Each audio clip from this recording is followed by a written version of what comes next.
we have David Garcia from the University of Canterbury in New Zealand. All right. Can you hear me? The usual phrase at the start. Can you hear me? Okay. Kamusta and kia ora from Christchurch at 2 a.m. My heart is racing like a typhoon right now. And please let me turn off the video so I can focus on the audio. I'm living here in the neighborhood where the white supremacist terrorists from the settler colonial state of Australia killed our neighbors last year. So I would like to dedicate this presentation to my precious neighbors. This is for them. This time, I would like to share several scenes and moments from the mostly autoethnographic project I've been doing regarding OpenStreetMap, a crowdsourcing and international GIS project. You can follow me on social media through @MapmakerDavid. Please let me share with you my digital short entitled Follow the Mapmaker. Part 1, Eastern Visayas, the Philippines. In 2013, a supercyclone named Haiyan devastated the eastern part of the Philippines, my country. The disaster meant thousands of deaths overnight and massive destruction of landscapes and local economies. The affected area was also the place that was first visited by the explorer colonizer Magellan, who was commissioned by the Spanish Empire during the circumnavigation of the globe in 1521, and during that age when much of the world for the Europeans was called Terra Nullius, a blank slate. I was there in eastern Philippines after the Haiyan disaster. I was working for a humanitarian agency. My job was to do community engagement, urban planning, and geospatial analysis for the recovery, rehabilitation, and reconstruction of the towns after the disaster. Whether in the planning workshops or the fieldwork, we humanitarians were using OpenStreetMap, a free and editable map of the world.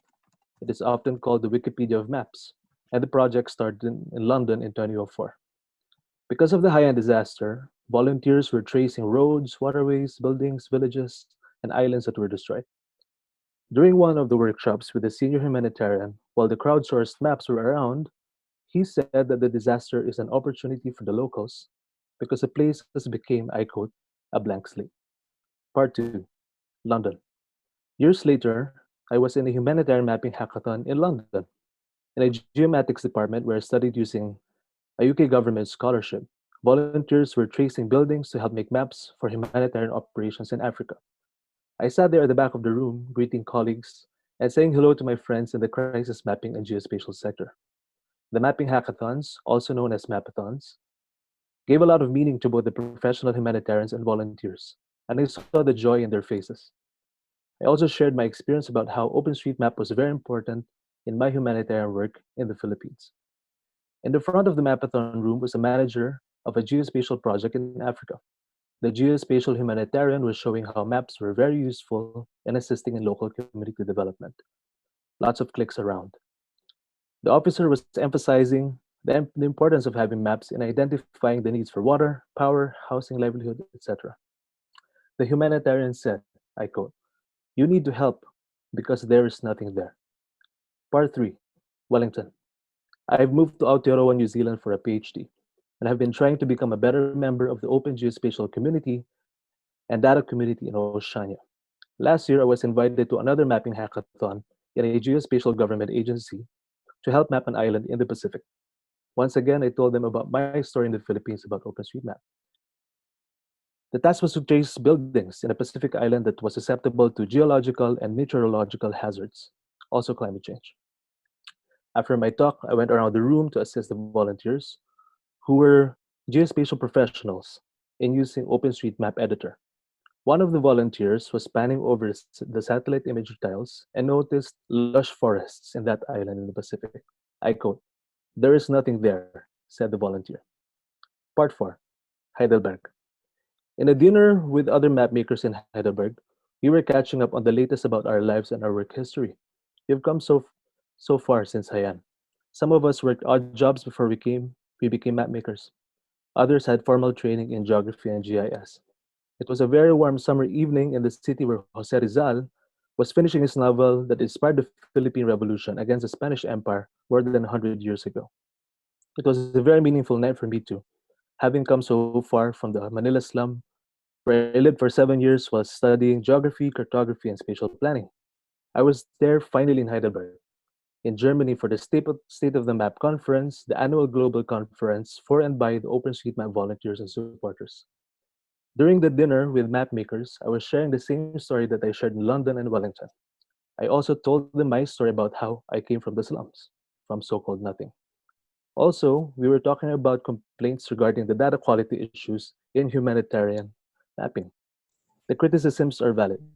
Sometimes beginners would trace buildings erroneously with odd shapes and misplaced polygons. At the end of the dinner, I told the other map makers, I quote, "It's better to have some map data instead of nothing." 1 Conclusion. minute left. Thank you. A digital geography of nothing. Let's go back to the following. Terra nullius in old cartography. Number 2, from the eyes of a senior humanitarian, the blank slate of a city ravaged by both colonialism and disasters. What the humanitarian project manager said that you need to help because there is nothing there. What the geospatial volunteers said that there's nothing there in the forest. What I said that it's better to have some map data instead of nothing. I quote, "In the beginning, God created the heavens and the earth. Now the earth was formless and empty." Genesis 1, verse 1 to 2, as mentioned by my father, who is an evangelical minister in the Philippines. While there are significant nuances in the moments I described above, the nothingness of so-called non-European places from the eyes of Western geographic disciplines are carried in current iterations of GIS. The people who make them, the projects that develop them, such geographies of nothingness seem to have been persisting from the Enlightenment, age of imperialism, evangelism, and so on, in towards today's forms of participatory and humanitarian mapping where digital geographies abound. So my question is this for everyone. Is crowdsourcing, including OpenStreetMap, neo-geography, or neo-colonialism? If you want to find out, then please follow the mapmaker. Please follow me on social media through at mapmakerdavid. Salamat po, Aroha Nui. Excellent, thank you very much, David. So our next presenter is Helen Johnson from the University of Liverpool. Hi, hopefully this is on, yeah. Okay, so I'm just going to provide a whistle-stop tour of netnography as a method for geographic research, how I've used it and the potential the method has for future research. Looking at the programme, there is already somebody else who's doing netnography, so that's great that there's going to be more geographers using this method than what I've seen previously. So netnography began with the work of Robert Kozinets, who was a marketing professor studying the Star Trek fan community online in the mid-1990s. And it became more known outside of marketing with the publication of his first netnography book in 2009. So obviously during this time you have a wider adoption of user-generated technologies, Web 2.0.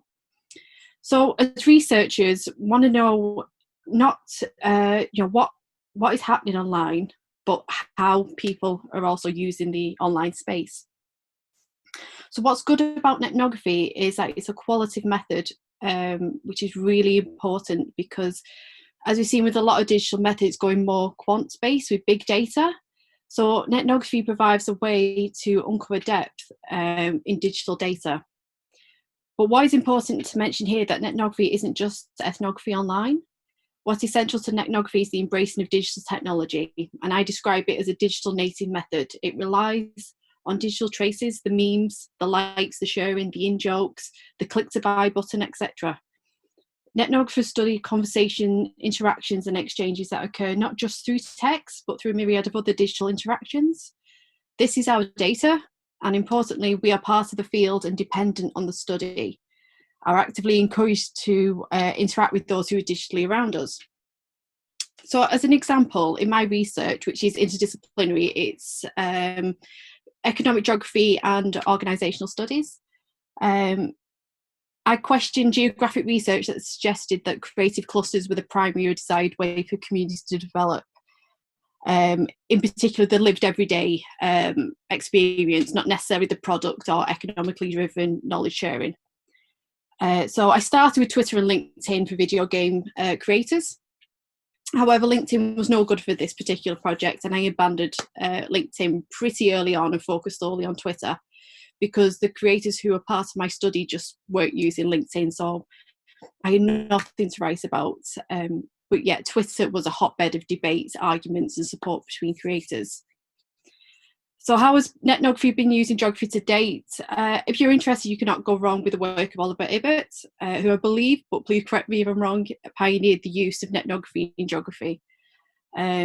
So, for example, we've got work on hybrid fan communities, musical gender spaces, and tourism, othering via Instagram. But I do believe there's so much potential for ethnography and geography that it hasn't been used yet.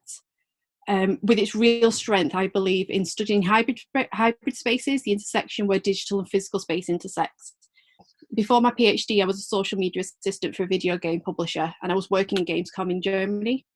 And as I was on the show floor, I was there as part of a temporary cluster, but I was also on Twitter updating networking, etc. When we talk about temporary clusters, for example, why do we not include more of the digital links? While face-to-face remains desired, as we can see during COVID, we want to meet each other, and there's so much research. The depth of geography, it's been discussed at great lengths. But the fact is that now that there's so many complementary digital links, and these are not being picked up as stuff is happening face-to-face. So there's a great quote from the creator of Twitter who says, "We don't do Twitter. Twitter augments itself around us." So I'm using Twitter as an example because that's what I used in my research, but it happens with other digital platforms, what you class as a space. So when I was thinking about this, I was just thinking of a few examples where ethnography could be useful. So a couple that I've thought of was geographies of resistance during protests and marches, just not doing ethnography on the ground, but then also complementary doing ethnography on Twitter, Facebook groups, things like that. You can also use it to dig deeper into temporary clusters and mobilities, and also studying geographies at a community scale. This is where I found it particularly useful, in particular when that community is situated both online and offline. And especially if you want to take a process-based approach, it really works for that. So that is literally all it was. Like I said, it was a whistle-stop tour, but only 5 minutes. But I have put a reading list together if anybody wants to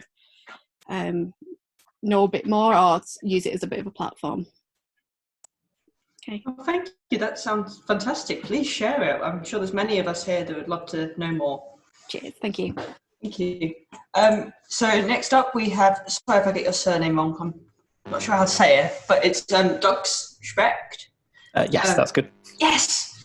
Living in the Netherlands has taught me how to say different names well. From the University of Westminster. Over to you, Doug. Hi everybody. Thanks for having me. So I just want to give a quick overview of some research that actually was carried out about 1.5 years ago, but that's become a little bit more salient now that we're all doing online learning again. So I have for a long time been working with an MA dissertation class, which has, unusually for most MA courses, about 250 students on it. And as a single member of staff working with 250 students on 250 different projects, spent quite some time looking for ways that I could collate what these students were doing, encourage them to talk to each other.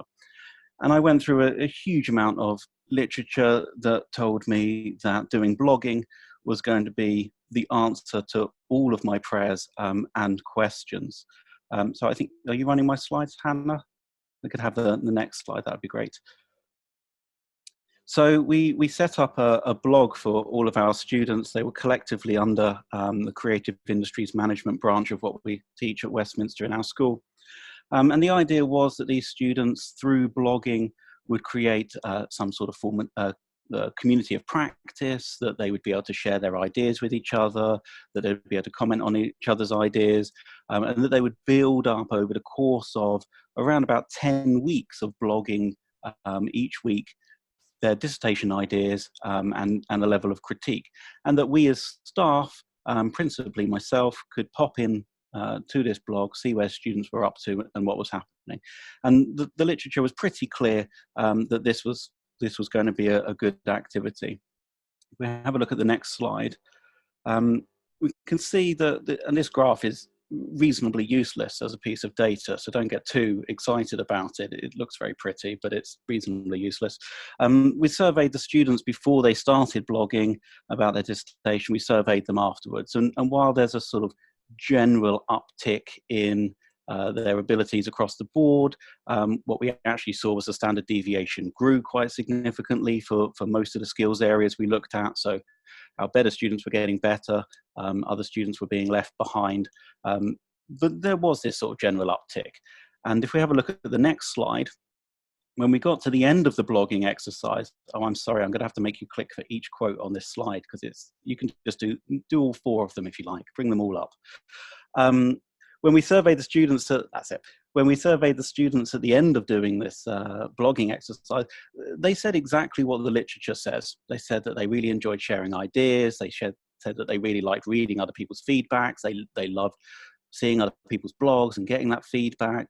A lot of them liked that first blog about introducing themselves, because they found out more about their classmates. You know, in this class of 250 students, they didn't all know each other. This was a nice introduction, and something that we're probably looking to do when we're doing online learning next semester in many of our universities. And this all sounded great, and I should have stopped thinking about it at this stage. I could have patted myself on the back and been very, very happy. But instead I thought, well, actually, I'm really interested, how much have they been networking online? How much have they been talking to each other? So I started putting this data into Gephi and mapping the interactions of my students. And if we have a look on the next slide, we can see that they were lying to me, because I have 250 students here and I do not have much in the way of a network. I've coloured these by the different courses that the students come to in my module, and I can see that students are, in purple there, a few of them are talking to each other, a few in blue are talking to each other. One very enterprising blue student has gone and talked to some orange students online, but this was really rather a rarity. And I thought, well, okay, so these students aren't really interacting with each other in quite the way that I thought they might be. And I thought, well, actually, let's have a look at this data again, because you'll see there's a big yellow blob in the middle there. But if we analyze this sort of through a different visualization on the next slide, we can see that, yeah, some students are talking to each other, but they're mostly wanting to talk to me as the module leader. So there's me in yellow with my feedback going from me in yellow to those students. And you can see that only one student bothered talking to me on the blog. One of the green students there sent me a message, which was nice, but all the rest of the information is actually going from me out to the students. And okay, maybe this was a useful tool in order to give feedback to students on this large scale and about their ideas. But if we go to my final slide, we can see that despite my large number of commenting, and as flattering as it was to be called a professor by a student while I'm not a professor, there was also a consensus on this blog that the students weren't getting enough feedback from me. So what did this all mean in terms of mapping this community and what this means for online learning? Well, the students actually weren't very good at telling me what they really felt about the blog. They all felt that the blog had done some sort of work for them, or were telling me what I wanted to hear. Me as a practitioner giving feedback via this blog looked like I was doing a lot to me, certainly felt like I was doing a lot, writing hundreds of comments over the course of this project. However, the actual feedback was that we didn't really give them enough feedback, and this is because the students were producing large amounts of work. We perhaps didn't scaffold enough about how to give peer feedback, so students weren't interacting with each other enough. But at the same time, the students really felt like they created some sort of community, and the feedback was that this community was created and the students were very happy. So what this all means? Well, actually, I don't really know. We are looking at what we might do with blogging again this year and how this is going to work. We'd love to pick up some more data on it, looking at different ways of scaffolding that learning. But what we did learn is that while we can't necessarily trust what the students are saying to us in terms of their own reflection on their learning, it doesn't actually mean that they're not right when they say that I really enjoyed that and I did get something out of it, even if then my data and mapping suggested that they didn't get as much as they thought they did out of it. So that's my presentation there. Brilliant, thank you, Doug. We love pretty slides and they were wonderful visualizations. So next up we have Maxwell Matanda, who is an independent researcher. Thank you. Thank you. Hannah, can you skip through to slide 3? Wonderful. So I will be sharing some research that deals with the intersection of digital spaces and urban geographies, focused primarily on informal transit networks in Harare, Zimbabwe. Next slide, please.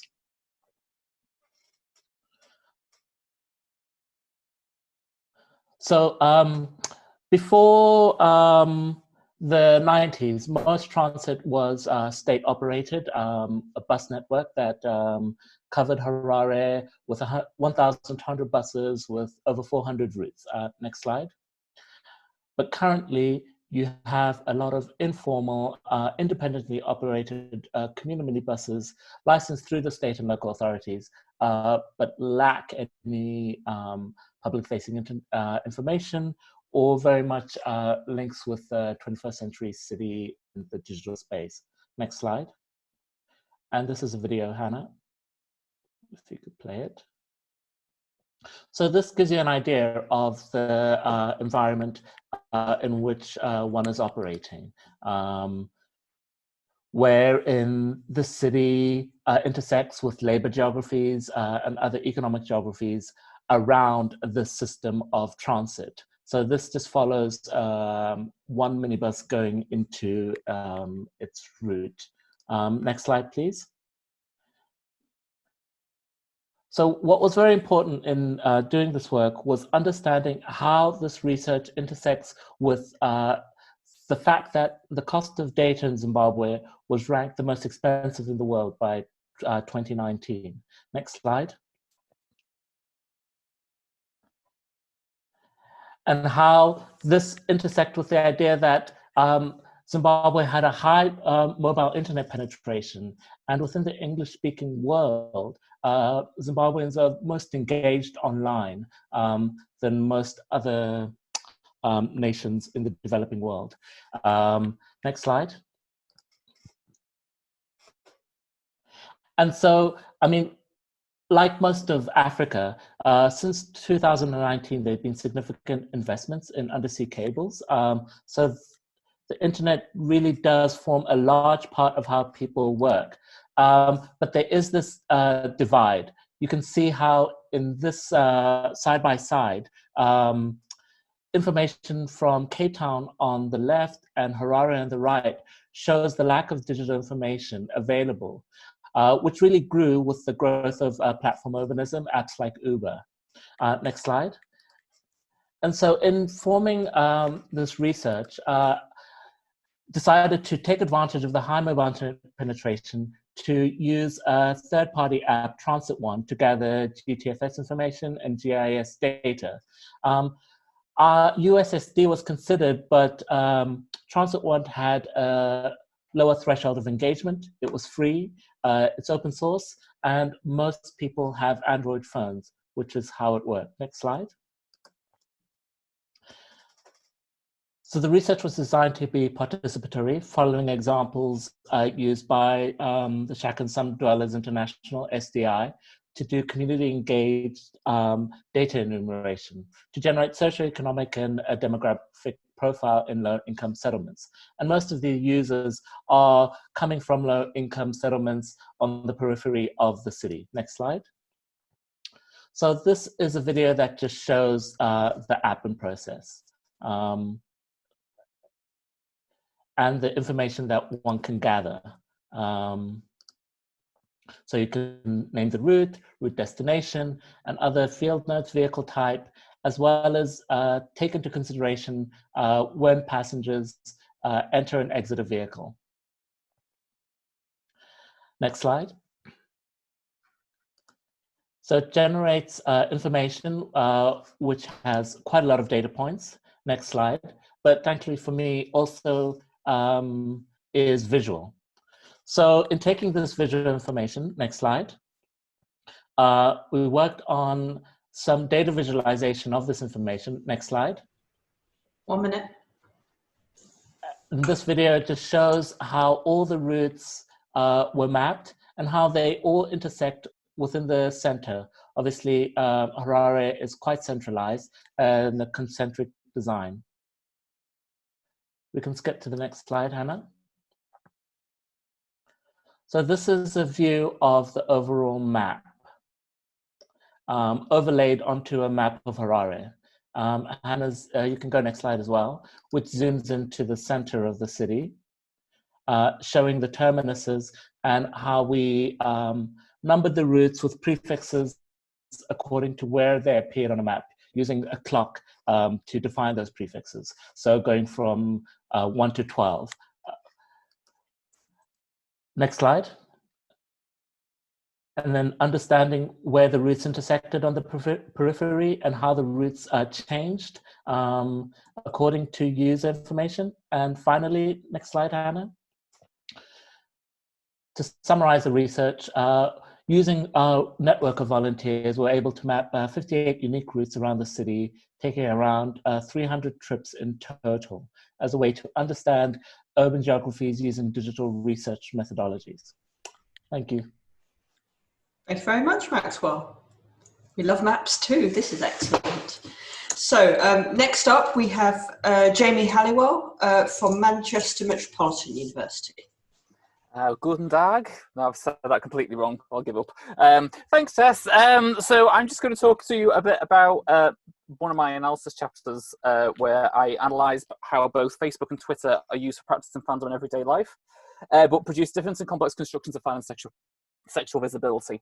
So I critically examine Eurovision fan practice in relation to debates around code space and queer code space. So I approach code space in order to explore the ways that Facebook and Twitter Eurovision fans have become embedded and intertwined with everyday life. And I also approach and apply queer code space to examine the ways that sexuality and technology intersect and disrupt online heteronormativity and how they can challenge social norms and mainstream culture. And I argue that multiple socio-sexual digital codes, such as text, images, emojis, GIFs, for instance, can disrupt and rework fan and sexual identities.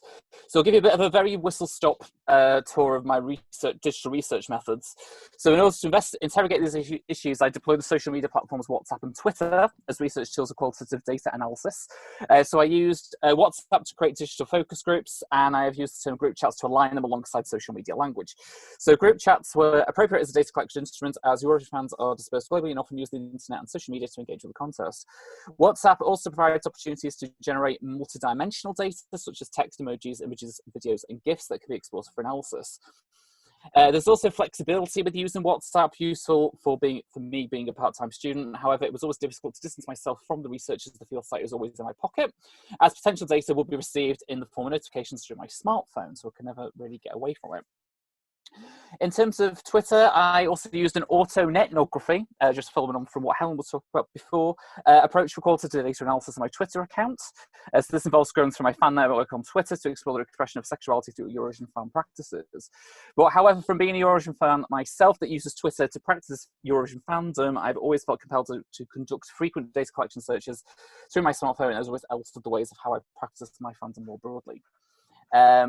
In terms of analysis, in terms of Facebook, my analysis looks at how Eurovision fans negotiate their fandom and make themselves visible and invisible within different interfaces, such as their public Facebook timelines and Facebook groups and pages. Sorry for going too fast. I sort of forget the speed of me, so I'll try to slow it down.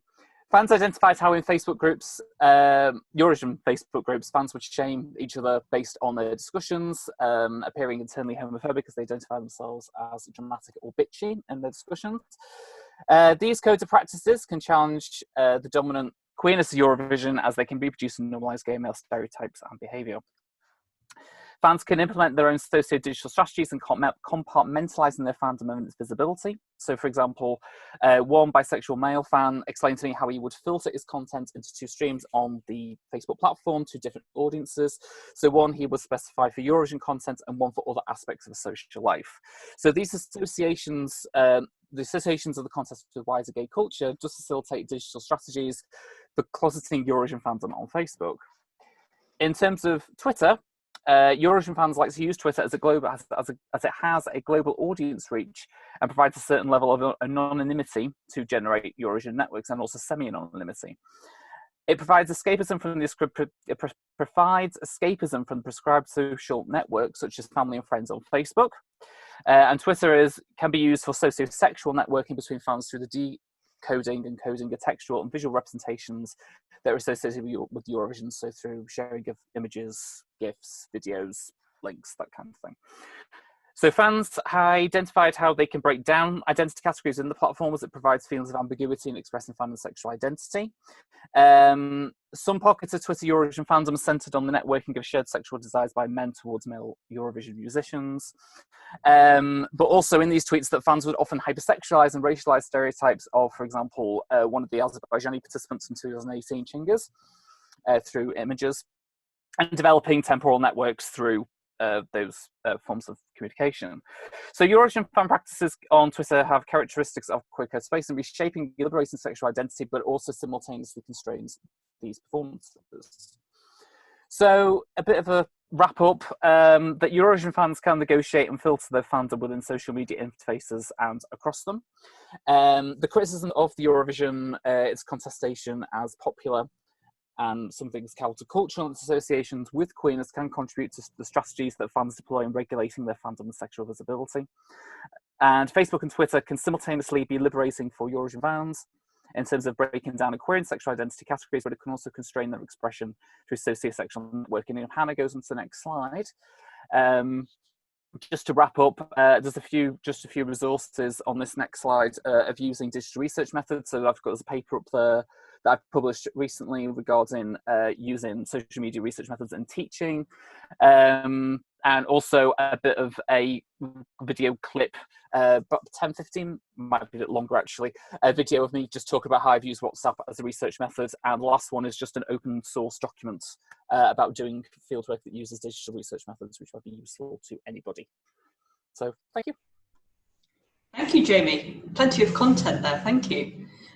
So next we're moving on to Jack Lowe from Royal Holloway, the University of London. Hi, can you hear me okay? Brilliant, thank you. Great, so as many of us know, in this research group, particularly after the symposium last year, digital games are receiving increasing attention in geography and the digital humanities more broadly as a field of study. But when we hear about digital games in research contexts, it predominantly seems to be from a consumer perspective, from playing them. But finished published games typically hide a lot of the labour that went into producing them, which often involves highly iterative cycles of conceptualization, design, testing, and reworking, in which spatial processes are implicated many times over. This might be in practices of moulding the work to suit the aims and aesthetics of a project, analysing how people interact with what you've made, and of particular interest to geographers, attempting to manipulate forms of spatio-temporal attunement to generate positively affective experiences for players, as James Ash has illuminated in his research on video game testing. Next slide, please, Hannah. So my research has been looking at location-based games, those in which a player's location is central to the progression of the gameplay, to understand their potential for telling the stories that make places meaningful for us. This has involved designing and making location-based games myself for a public audience, recording and reflecting on these highly iterative processes of production, and observing and interviewing participants in what I made. So while I don't have an extensive background in game design, I was able to make use of some accessible tools that are used widely for other location-based games, such as social media platforms and technologies like QR codes, which don't require, for example, knowledge of programming. So while what you can make and therefore study in the space will be limited by expertise, opportunities for collaboration and or training, availability of hardware and software, as well as time and funding, you can use some of these limitations to study the affordances of whichever tools you do choose to use and the production processes that you take part in. Next slide, please.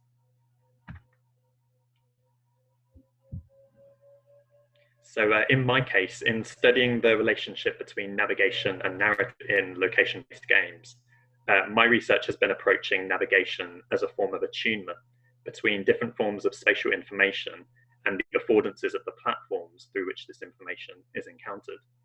So in the case of my latest game, as this quote from a participant shows, this has involved people engaging with place using tools such as Google Street View, what 3 words and search engines, and attuning with place between those. Next slide, please, Anna. So as players negotiate the gameplay rules and content and the affordances of the platforms that's used to encounter it, I found that location-based games can be designed to re-enchant relationships with place by using these tools to reveal some of the affective potential that exists alongside the everyday. Players can develop critical forms of awareness towards their surroundings through the meaningful inefficiencies of play that's provoked by this digital technology, and also employ creative practices to reevaluate what places mean to them. Next slide, please. Yet these processes of attunement will also be conditioned by barriers to access. As a designer, you need to carefully consider which platforms you use, the ways information is organized on these platforms, which places the game can take place in, and the kinds of people that may be excluded by the practices involved. Other considerations include the ethics around how personal information is shared and stored securely in digital settings, as well as the individualistic design of digital devices and platforms, which can limit the forms of community-oriented spatial practice that a game can provoke. Next slide, please. By addressing my research questions as a design brief, and one that requires numerous cycles of planning, testing, evaluating, and revising, I've been able to encounter these varied possibilities and challenges of location-based games in practice many times over, learning both the impact that subtle, small-scale factors can have on people's experiences of place, and the creative techniques that designers can use to negotiate these. Yet the effects that these tacit, mundane, or taken for granted factors can have are often not apparent when studying finished, polished games. So I want to emphasize that by only looking at the finished product, you're only able to encounter a fraction of the ways in which space is implicated in the development of digital games and the experiences of those who play them. Next slide, please. So I therefore highly encourage geographers studying digital games to actively participate in practices of game design and development in their research as a method of gauging how space is implicated throughout their production and play. Thank you. Thank you very much, Jack. So next up, we have Hannah Gunderman from Carnegie Mellon University. Great. So I'm going to go ahead and just jump right in here. And I want to note that this is completely preliminary research that just exists in my mind right now. Okay, so video games provide players an opportunity to explore and go back one more slide. Provide players an opportunity to explore fantasy worlds, visual or virtual representations of real landscapes, and alternative realities to escape from and even enhance our daily lives. The 2016 release of Hitman and the 2018 release of Hitman 2 offers players the opportunity to explore in-depth maps of places across the world, including Mumbai, India, Miami, USA, Hokkaido, Japan, Colombia, Paris, France, and Italy. These maps are heavily researched by the game developers, a diverse team that takes great care to closely mimic the real geographical areas in which their maps are based. Characteristics of these maps, including character dialogue, scenery, clothing, and architecture, all represent data in which we can extract and interpret to have a better understanding of the area being represented in these missions. However, it is important to also understand that some of these digital representations of real places may perpetuate harmful stereotypes. And like with any form of data, we need to be critical of where it comes from. I also want to note that there's so much more nuance to explore here, particularly when we consider the context in which we explore these maps based on game objectives. And I'm also cognizant of the potentially negative impact of highlighting games with this particular subject matter during this tumultuous time that we're all experiencing. And rather than focusing on the game objectives, I'm going to focus specifically on the maps themselves. Next slide, please. So here we see the game's representation of a typical suburban town in the United States called Whittleton Creek. The map consists of many common elements typically associated with the homeowner association gated community type North American middle class suburbs, including large cookie cutter houses, 2-car garages, and copious sightings of the USA flag. while the USA is incredibly diverse. For somebody living outside of the United States, exploration through this map would give a pretty reasonable impression of these very particular kinds of North American suburbs. Next slide, please. We next see a fictional town in the country of Colombia with dialogue, scenery, and imagery that mirrors real landscapes of the country. While much of this in-game data about the country does in fact mirror reality, it's worth noting that the storyline revolves around drugs and can perpetuate, particularly for outsiders, harmful stereotypes about this country. Next slide, please. We then move to Mumbai, India, where the map primarily centers on informal settlements within the city, highlighting the severe inequalities present in the actual city of Mumbai, as you can see here, as skyscrapers loom above these informal settlements. The map also features chawls, a real form of housing present within informal settlements in the city. Next slide, please. Further, the map actually features examples of mercantile activity common within these informal settlements, and even allows the player to take part in these activities and experience dialogue relating to the activities. Next slide, please. Okay. Finally, we travel to the fictional town of Sapienza, Italy, heavily modeled after the real Amalfi Coast of the country. Here, as you can see, facets of the architecture and scenery actually provide players with a glimpse into portions of what this area of Italy looks like and how it might look and even feel to walk through the streets of this area. Next slide, please. So I want to end this lightning talk by reiterating that data can be diverse. It's not just numbers in a spreadsheet. In this case, data are the landscapes, clothing, architecture, and scenery that we see in these levels that give us insight into real locations without actually visiting them. The level to which these data mirror reality varies, but is nevertheless an important data source that we can gather from video games. For someone who a host of reasons could not actually visit these actual places, using this data to extract information about the locations can at least provide a cursory view into what it might be like to be there. Of course, video games can distort reality and even perpetuate harmful stereotypes about geographical areas and the people residing in them, so these maps should not stand as the standalone method for learning about an area. However, finally, speaking for myself, these maps can provide a stepping stone for learning more about a place.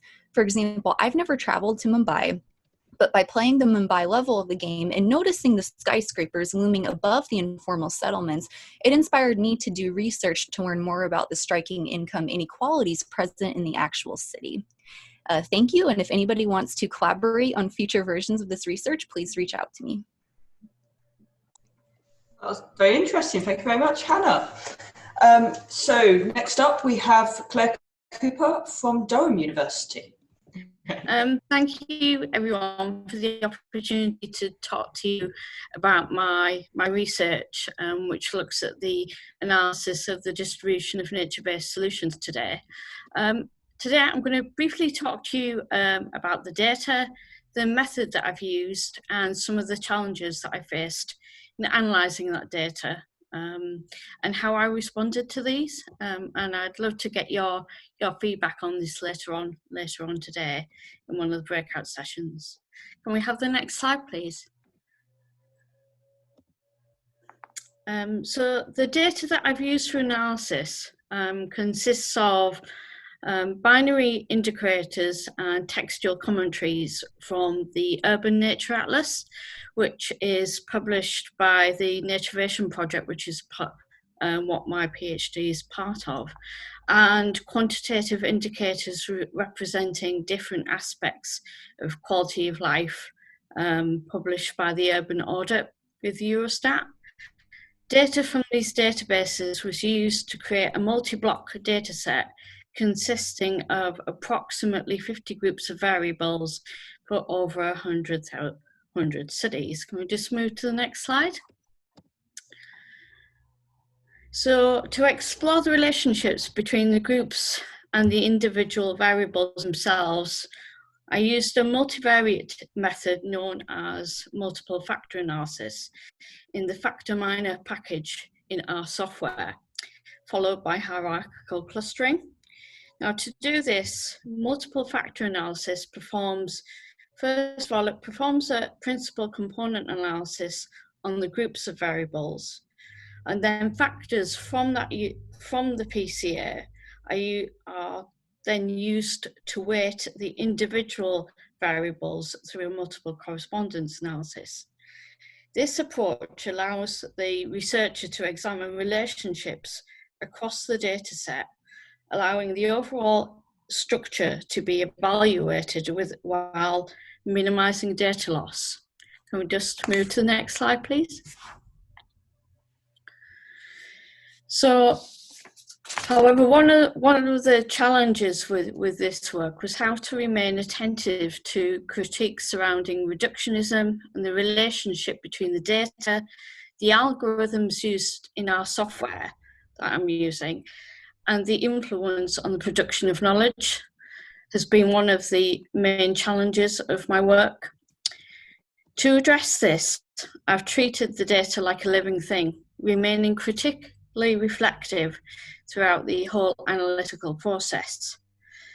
And in terms of what this means, I've attempted to verify the meaning behind the variables that I've used in my analysis, and to validate the findings from the MFA analysis using quantitative text mining software, but not in our software, but in another freely available form of software known as KHCoder.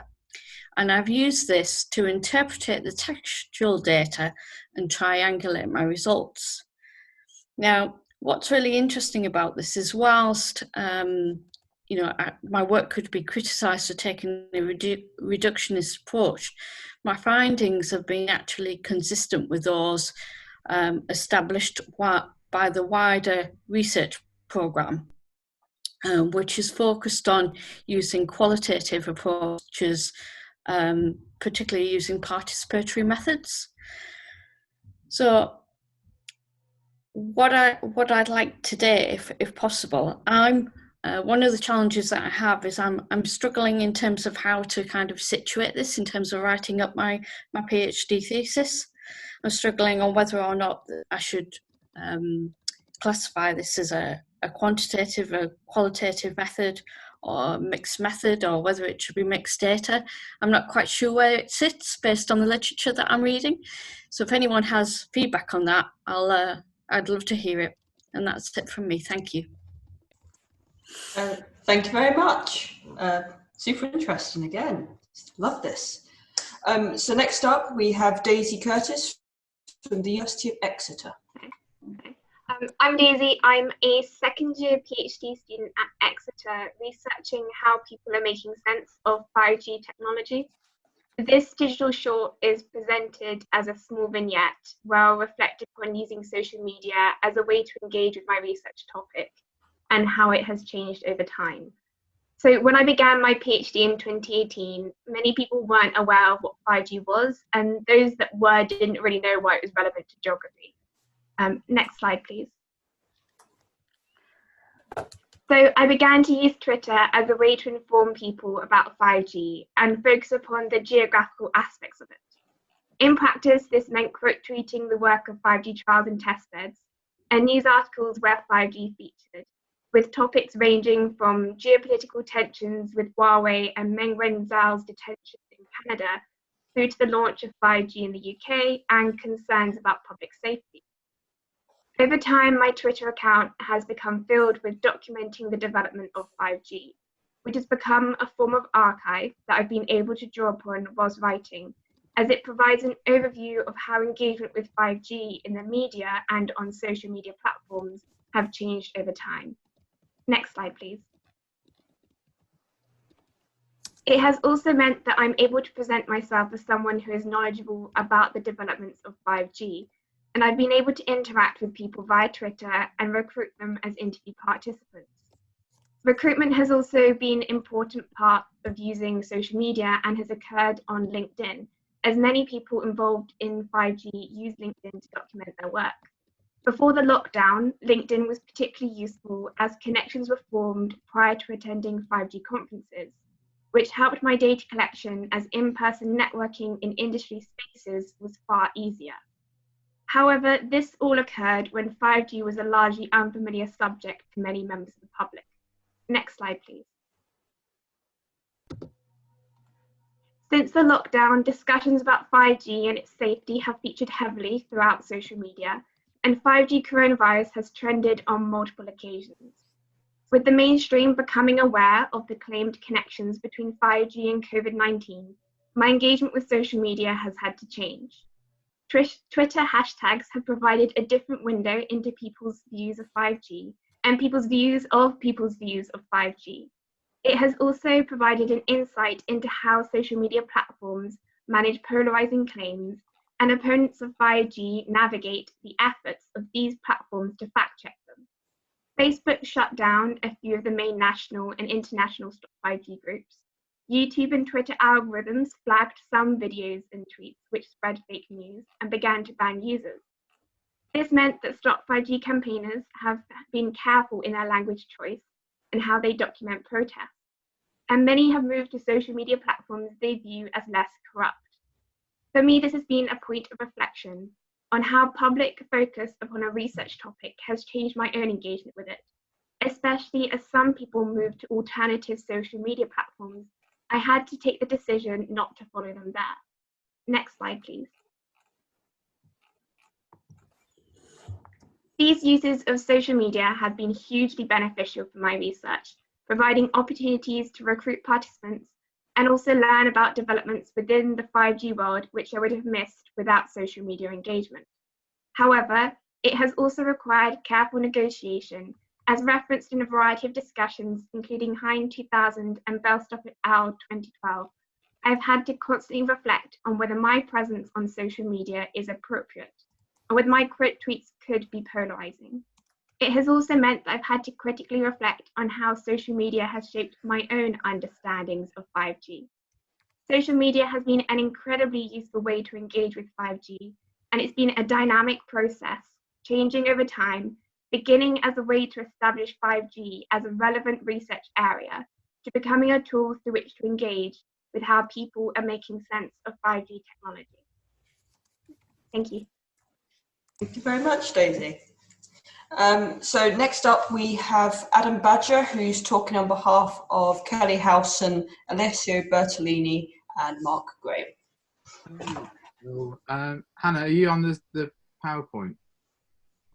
Can we get rid of the slides? Mine are rubbish. Some of these slides have been great and mine are terrible. So I'm just going to do like the appeal of the camera rather than the slides, if that's all right. Sure, yes. People should be able to see you. Are you sure? Because your slides are good. All right, let's go with it. Let's leave them on. Yeah. Leave them on. Okay, so I'll be brief. So yeah, just in case, can we move on to the GIF? That's actually the only good slide. Right then. So just in case anyone hasn't picked up an issue of The Guardian in the last 5 years or something, and don't know what the gig economy actually is, just to let you know that very briefly, in theory, the gig economy is this idea that we have these platforms that connect consumers and workers and that take a cut from the transaction for providing that service. Mm-hmm. The workers are self-employed and they're free to perform labour how they see fit, and that's all kind of simple, lovely, happy days, right? In reality, what we see often is that platforms make and shape the work and the markets that they're mediating and have a strong hand in controlling the labour process. Essentially, people become these kind of quasi-employees without any of the benefits. If workers deviate too much from this, then they're fired. They're often unable to negotiate wages or conditions or enter into union arrangements with platforms, which is kind of crap, really, compared to the promise, isn't it? So if we move on to the next slide, then where does Fair Work fit into this? And Balaji is also part of Fair Work. Hi, Balaji. So he's representing the Indian sub-team, and I'm on the team Oxford sub-team today. But yeah, so anyway, Fair Work evaluates the work conditions of digital labour platforms and scores them basically on how well they do across various international markets. So in collaboration with the ILO, with trade unions, workers, labour lawyers, academics and platforms, we've come up with these kind of 5 principles of fairness at work. The goal is to be general enough that we can apply it into multiple markets, but while being specific enough to be kind of efficable and impart some element of change in those markets that we're working in, right? So fair pay, fair conditions, fair contracts, fair management, and fair representation And yeah, part of that is to say, you know, what constitutes fairness in different places is different, right? So it's trying to work out something that can be applied locally, but can also try and pull together into a global project that works on the scale of globality that these platforms are working on. I don't know if globality is a word, man. This lockdown's been going on too long. But anyway, it's an action research project, or it's action research oriented at least, and it's looking to actively improve conditions, not just commentate on them. And it's kind of through three ways. Workers can see if there are better platforms out there in their sector. So we often see, you know, there might be competition. So Deliveroo, Uber Eats, Stuart, Just Eat. If you're working for one, you can see these scores. Maybe you start working for another one if you can get onto them. Consumers can make more informed choices. So here it tries to operate a little bit like fair trade to that degree. We can see the scores, and therefore we can kind of spend our pound wisely and protest that way. And platforms can also compare themselves to each other, and hopefully that can become part of the tool in worker organising. You know, it's not uncommon for workers to share various information with prominent shareholders, for example, which we hope that this can then become part of a suite of weaponry that workers can deploy with regards to platforms. If we can move on to the next one, if that's all right. So in terms of research and methodology, to get these scores, we need data, right? And that's quite difficult when these platforms are very secretive. Naturally, they're cloaked in mystery. And, you know, often in the cities that we're in, the interactions with the workers are very fleeting and very ephemeral. So we have these two stages, basically. One, we interview the platform. We interview representatives from them. And the onus is on them to provide evidence that they meet or satisfy these principles of fairness. Second, we then cross-reference this against direct interviews with the workers, which is basically done our local project team level. So people at local universities to the areas that we're working in and researching in will be carrying out this research on the ground. And that usually is in the form of worker interviews. So we take this platform by platform approach, like we'll speak to Just Eat workers or whoever, and then recruit both through the platform and outside of it, right? So obviously has advantages and disadvantages. It's difficult when you're working with a highly precarious group to find the best way through. So the advantage is then if we recruit through the platform, workers are paid at the normal rate. But that's disadvantageous, right? Because we're here because that normal rate isn't quite enough. So that becomes part of an issue. We try to interview workers in their workplaces. This is advantageous, of course. We can hopefully start to, you know, get some of these details of the work through. And we hope they have the protections that they receive as part of their work anyway, although limited, sometimes things like insurance and things like that. If they don't want to take part, they just get paid for their labour anyway, right? However, there are ethical issues surrounding anonymity, and also the issue of a lot of these platforms rely on consumers rating workers. And although we know that we'll rate them 5 stars either way, even if they don't engage, they can never be confident about that, right? So some workers might end up feeling coerced or pressured into saying what they think we want to hear, even when that's not what we're after. They might feel coerced into giving an interview, and that's the last thing we actually want to happen. So in terms of trying to mitigate that, if we think these risks are too high, we take this recruitment off the platform. With certain types of gig work, that's very possible. Delivery riders, for example, will meet up often and have small communities. You find where they're meeting up and you can start to try and recruit people through there, away from the gaze of the platform, and with enough time to try and actually explain what the project's about. People are then a lot freer to say yes or no without worrying about, well, if I say no, will they rate me badly and then will I lose my job, right? So it's trying to cover that end. 1 minute left, by the way. Yeah, great, cool. And what other kind of mitigation is there? So I think it's quite important to say that the approaches are evolving. I mean, Balaji's been part of this project longer than I have, but even in the kind of 16 to 18 months I've been part of it, the approaches have changed, right? And we're constantly trying to iterate from the field. So if you're in a project that's long running like that, what I would say is I would totally advocate for updating like your methods as you go, and like we all know that anyway, right? That's pretty bread and butter, but don't be afraid to kick on and try and implement different things and say some things were wrong. This is a fast moving field and we're trying to figure it out and which way's up. Some examples. So yeah, food delivery drivers, domestic workers, very difficult. That's taking place in an unfamiliar space, right? It might be in an office or something like that. So trying to recruit them has been particularly difficult in terms of finding places that are more neutral. And in some cases, have platforms cooperate with the research. For me, that's an interesting split, because my PhD research, I work covertly for 2 of these platforms, and they don't know who I am, right? I'm doing this kind of very scathing, critical research about the work in the UK and going out and being a food delivery rider. And then speaking to platforms is a very conflicting situation to be in, to find yourself personally. But yeah, very, very briefly, just to finish, the connections that some of those platforms have facilitated have been good, but you have to be confident enough and surefire enough to say, if that's what's going to happen, you can't like track who we're talking to. We want to have people approach us from their personal accounts or from wherever, not through work accounts, because we don't want them being punished for what they feed back. Other avenues of research can be arduous, but it's important to be arduous in this sometimes, right? What is interesting research for us is livelihoods for other people, and you have to keep that central and forefront. If not, then the risk is huge. So you have to be very careful there.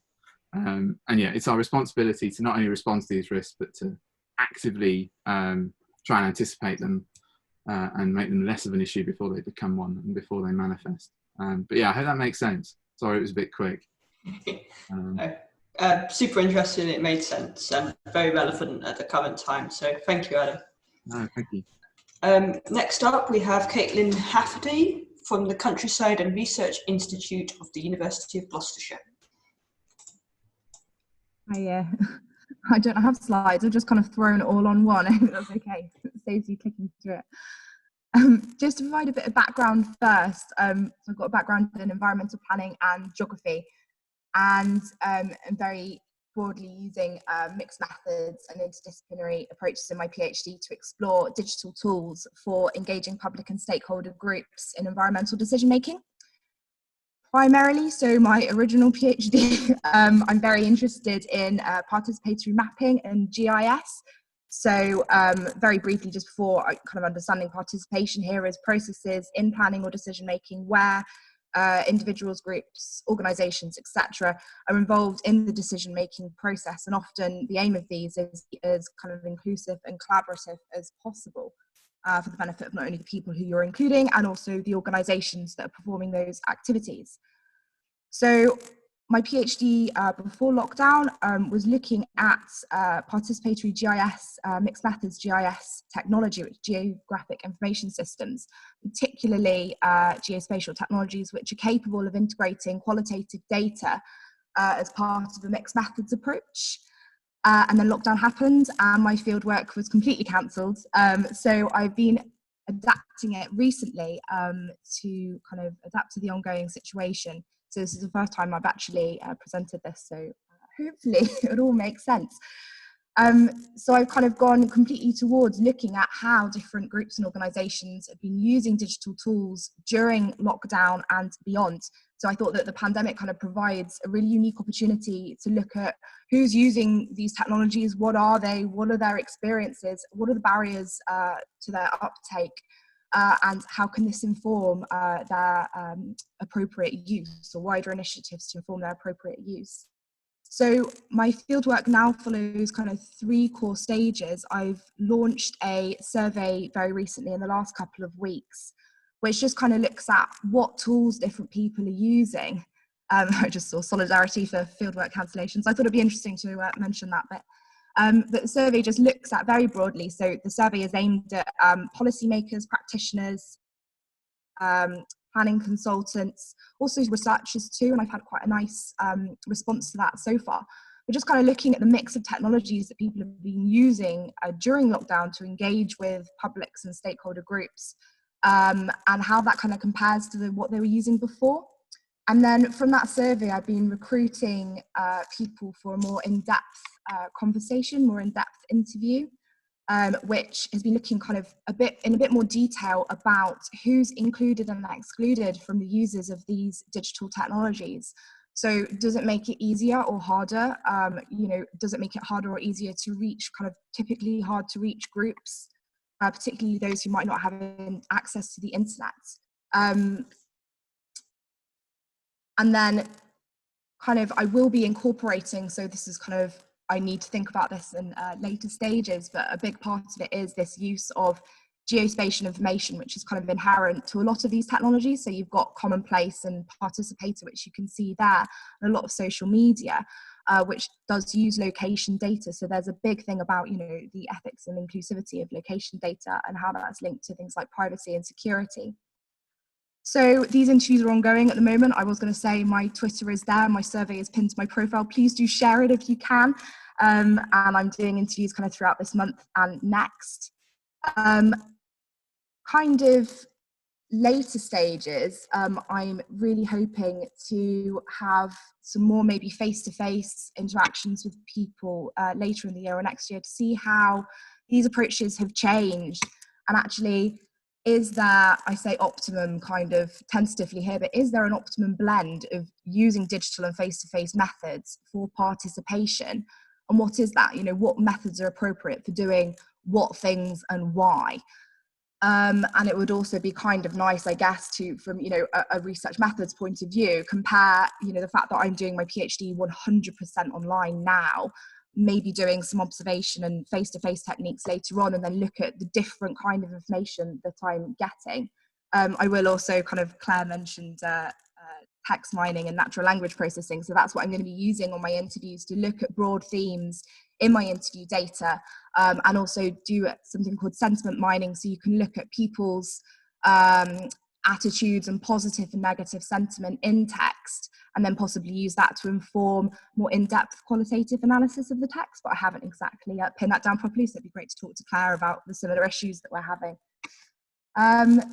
Yeah, I'm kind of like a minute under. I think I've covered everything that's on my slide. I guess, you know, because my research is completely ongoing at the moment, it would be really fantastic to talk to anybody who might have an input in terms of, you know, digital ethics, particularly in participatory processes.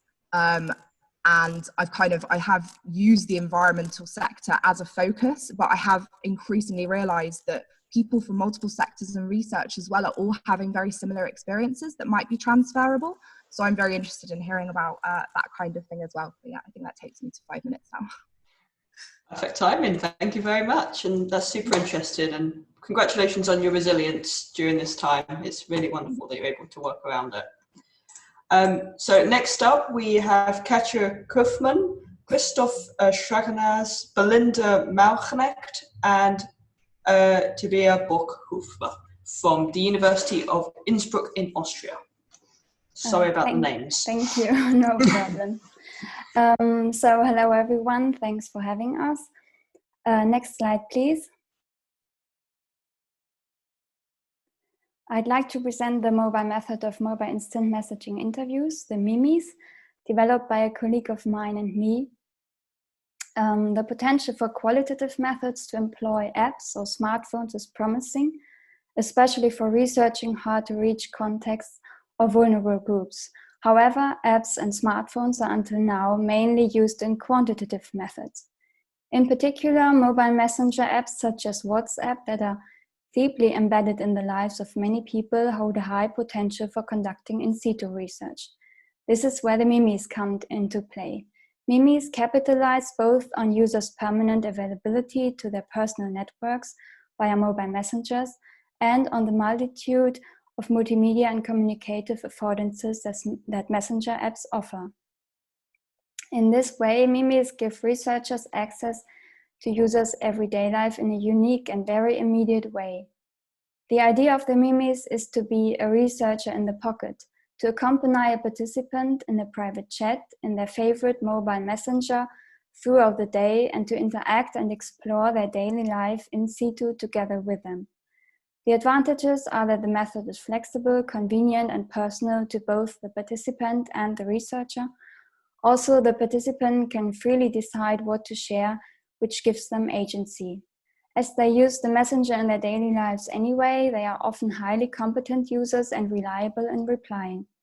In contrast to diaries, there's no memory effect, and the approach is particularly suited for lockdown and social distancing situations, as I will show in a moment.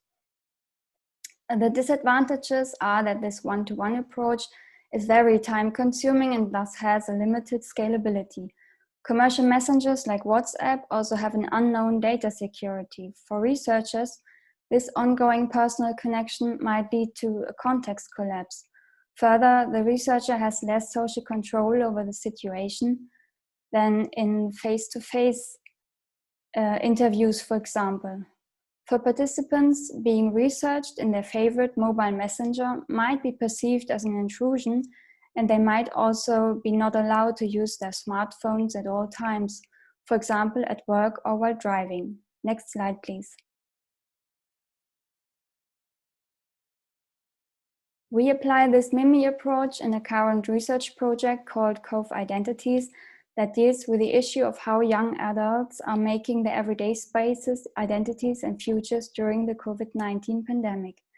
The methodical challenge was to reach the young people during lockdown and social distancing measures in Austria. We tackled the challenge by using a multi-method research design combining written narratives and the mimes. The whole sample consists of 130 young adults in the federal state of Tyrol in Austria, and a minimum of 4 data collection stages beginning in April 2020 are included. At each stage, there is a written narrative exercise for the whole panel of participants, plus we do individual one-day minis with selected persons where they are contacted about every 2 hours in WhatsApp. Next slide, please.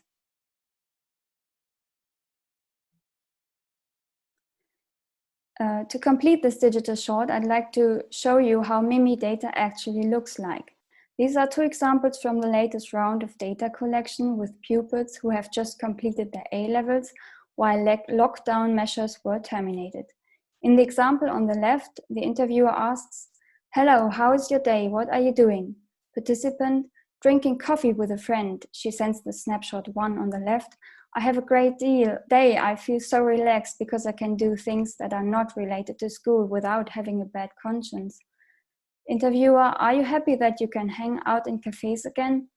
"Yeah, I'm glad because it's more exciting than at home and the coffee is much tastier." And in the example on the right, the interviewer asks another participant, "Hello, please tell me what you are doing. Is your day any different from your daily routine during lockdown?" Participant, "I'm watching Dr. House." The participant sends the snapshot 2 on the right. "During lockdown, I didn't have much time to watch any series because I had to study so hard for school or A-levels. Next slide, please. All right, thanks for listening. That were the mimes. Feel free to get in touch with me or my colleagues who are also here in Zoom. Thank you. Thank you, that was wonderful. I can see overlaps with Jamie's work already, which is great, so thank you.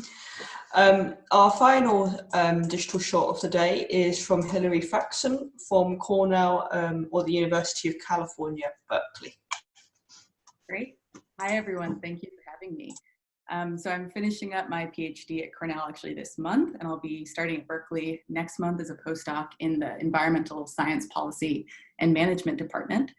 And perhaps as that title makes clear or suggests, I didn't sort of come into my project interested in the digital, but in my work I found it really essential to understanding the processes that interest me, which are the last 6 years of agrarian and rural transformation in the country of Myanmar. Let me just turn this off so you guys don't have that jet sound in the background. Perfect. So I set out to study what I'm calling dual transformations in Myanmar. So if you read The Guardian, you're probably aware of Myanmar's so-called political transition from an authoritarian military junta into so-called democratic rule. And over the past 5 years, this has gone from a really hopeful transition, perhaps the watershed moment being when the National League for Democracy won elections in November of 2015, to a pretty depressing moment, a key instance of that being when Myanmar was found guilty or preliminarily guilty of genocide against the Rohingya people last January at the International Court of Justice in The Hague. But much less international attention is paid to Myanmar's rural transformation, which is what I'm really interested in looking at. So 70% of the population are living in rural areas and historically rely on smallholder farming. And I'm interested in sort of how these farmers, as well as rural activists and rural bureaucrats, experience these dual moments of political and rural change. In my work, however, I found that I had to sort of add this third lens, which is the digital transformation that's taken place in Myanmar. So when I was living in Myanmar before my PhD in 2014, I paid $120 for my mobile SIM card. And 6 months later, that cost had gone down to $1 after the military's monopoly on telecommunications was busted by 2 private companies. So this has a massive impact, of course, for rural people who live on, around $10 a day. I think the government's official statistics are that the number of mobile phone users went from 2 to 40 million in the first 2 years after the monopoly was busted. And today, the industry leader GSMA boasts 98% mobile internet penetration. So working in the villages of northwestern Myanmar, I've seen a massive change in how people use the internet and use it to relate to each other and relate to their own digital spaces. And Facebook is really king because of programs like Free Basics, which others may be aware of from different country contexts. Facebook quickly hooked the majority of the population. It's used by the Myanmar government as an official source of information, and it's used by rural farmers and activists as well. So today I want to talk about this idea of the digital village. And this comes from obviously a much larger piece of work, and time is short. So I'll offer sort of 3 different lenses here. The digital village as an analytic, as an artifact or set of artifacts, and as a research approach.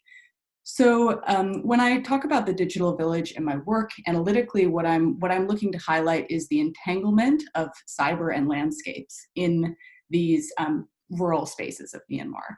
So in ways that will probably be familiar to those of us digital geographers, but are less familiar to my colleagues in rural studies and agrarian studies, I'm arguing that we have to understand these digital spaces to understand how rural life is changing. And I'm really interested in how people are creatively using Facebook platforms within the confines set by both a repressive state and also an extractive North American corporation. So one of the ways that I'm doing that is by looking at a set of artifacts.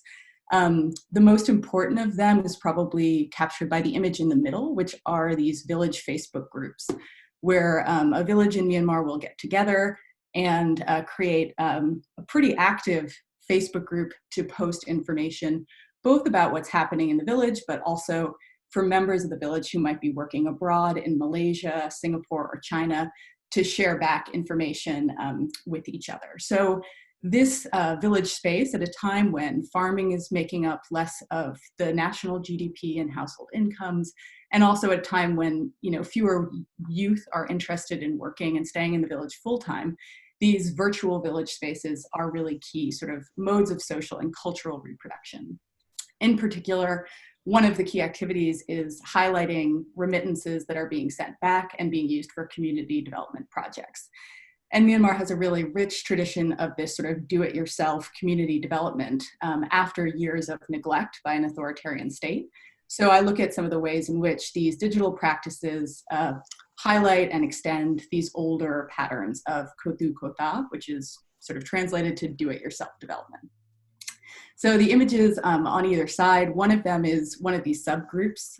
So the title is in an ethnic minority language, and it translates to the name of the village and then the family in Malaysia. So sort of a subgroup for members of the village who are working in Malaysia, often in restaurants or in service industries, as well as plantations. You can see them gathered for a meal together. And on the right side is an official Facebook page from the Forest Department in one of Myanmar's regions, provinces, and they're posting information about a new community forest instruction. So all that to say, Facebook is both sort of this official media or official information source from the government, and also sort of this space of local community social reproduction. Okay, so as an approach, so I get asked a lot about, especially by my colleagues in rural studies who are maybe less familiar with the digital, sort of what my research can tell them about work in COVID.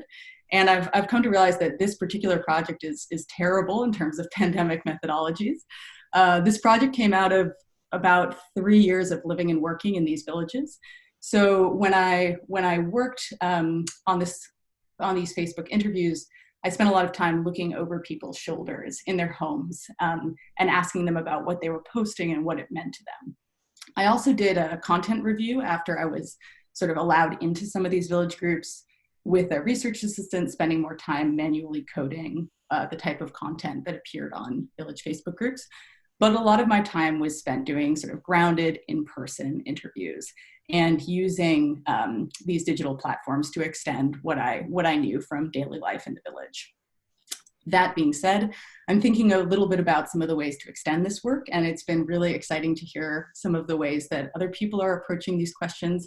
I think using the Facebook groups, the village groups, as places to post surveys or to recruit for online or in-person interviews is really appealing, especially as I think about starting to access some members of the village who don't reside in Myanmar anymore, who reside in the US or other parts of Southeast Asia.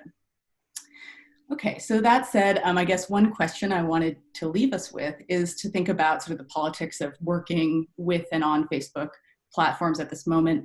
I often get questions about sort of the political economy aspect of my work, and Facebook in Myanmar is a very sort of troubled industry and troubled history. So one thing I'd love to talk about in the breakout room is sort of how we think about working with and on Facebook in this context. And I will leave it at that. Thank you so much. Thank you very much, Hilary, and you led us on perfectly to the breakout groups, so thank you. That was our last presentation for the shorts, so I'd just like to thank all our presenters. I will do a round of applause now that you've all presented.